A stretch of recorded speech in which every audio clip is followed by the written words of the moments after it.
প্রশ্ন প্রশ্ন আসলে সবাই মিলে টেলে উত্তর হ্যাঁ, ঠিক আছে। আসসালামু আলাইকুম। আজকে এখানে উপস্থিত হওয়ার জন্য সাংবাদিক ভাই বোনদের অসংখ্য ধন্যবাদ।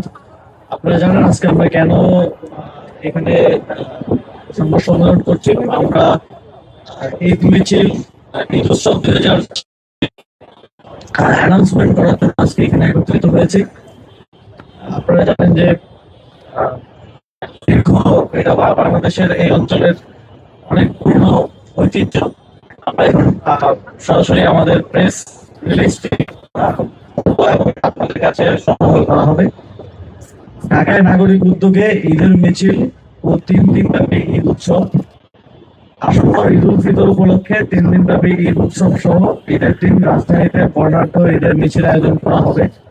প্রায় 500 বছর আগে এই অঞ্চলে ঈদের মিছিল ছিল একটি অন্তর্ভুক্তিমূলক উৎসবের প্রতীক। ইতিহাস ঘাটলে দেখা যায় সুলতানি আমল থেকে শুরু করে মুঘল সাম্রাজ্য চলাকালীন সময়েও ঈদের দিন বর্ণাঢ্য মিছিল হয়ে উঠেছিল বিভিন্ন জাতিগোষ্ঠীর পারস্পরিক সৌহার্দ্য ও ভ্রাতৃত্বের প্রতীক।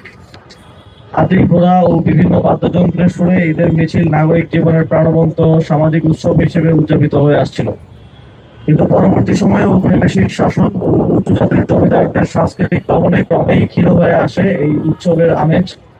বাঙালি মুসলমানের উপর সাংস্কৃতিক আধিপত্য ও স্বৈরাচারী শাসন ঈদের উৎসবকে একটি আমেজহীন ছুটির দিনে পরিণত করে। ছাত্র জনতা জুলাই গণঅভ্যুত্থানের মাধ্যমে সেই সাংস্কৃতিক আধিপত্যবাদের উপর আঘাত হানে। জুলাই গণঅভ্যুত্থানের পর ঈদের মিছিল আবারও শুরু হয়। গত বছর রাজধানী ঈদ মিছিলে বিপুল মানুষের অংশগ্রহণ ও এই আয়োজনকে নতুন মাত্রা দিয়েছিল। ঈদ মিছিল শহরের সড়ক অতিক্রম করার সময় পথের ধারে দাঁড়িয়ে থাকা অসংখ্য মানুষ স্বতঃস্ফূর্তভাবে এতে যুক্ত হন। শিশু, তরুণ ও প্রবীণ সকলেই ঈদের আনন্দ ভাগাভাগি করতে রাস্তায় নেমে আসেন, ফলে পুরো শহর উৎসবমুখর পরিবেশে মুখর হয়ে ওঠে।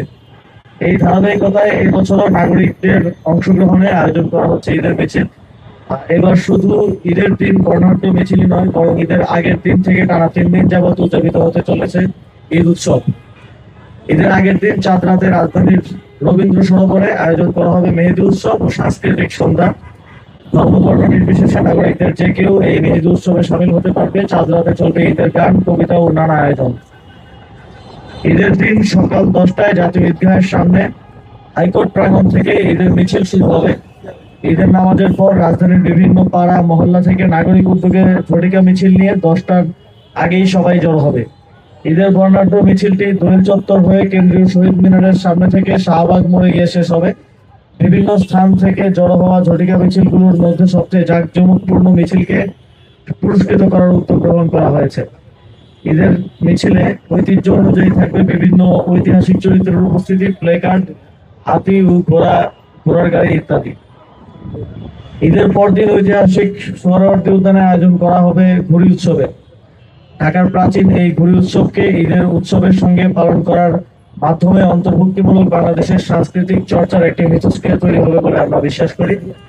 এই আয়োজনের বাস্তবায়নের জন্য একটি বাস্তবায়ন কমিটি গঠন করা হয়েছে এবং কার্যক্রম পরিচালনার লক্ষ্যে কয়েকটি উপকমিটিও গঠন করা হয়েছে।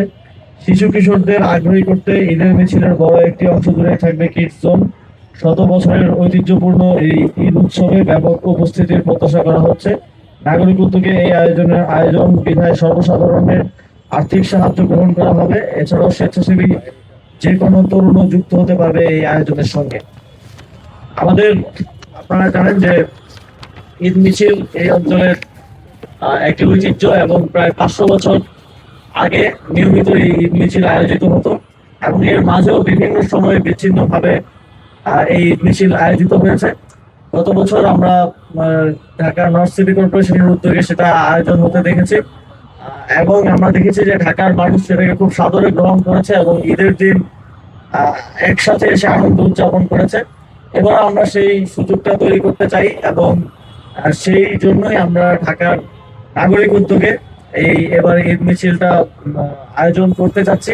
এক্ষেত্রে আমরা সর্বসাধারণের অংশগ্রহণ এবং সকলের সহযোগিতা প্রত্যাশা করছি। আমাদের সাথে যে কেউ চাইলে ভলান্টিয়ার হিসেবে যুক্ত হতে পারবেন এবং আমরা এটি এক ধরনের ক্রাউড ফান্ডিং এর মাধ্যমে এই ঈদ মিছিলের ফান্ডটা কালেক্ট করব আপনাদের সকলকে আবারও ধন্যবাদ। আপনাদের যদি কোনো প্রশ্ন থাকে এই সংক্রান্ত তাহলে করতে পারেন।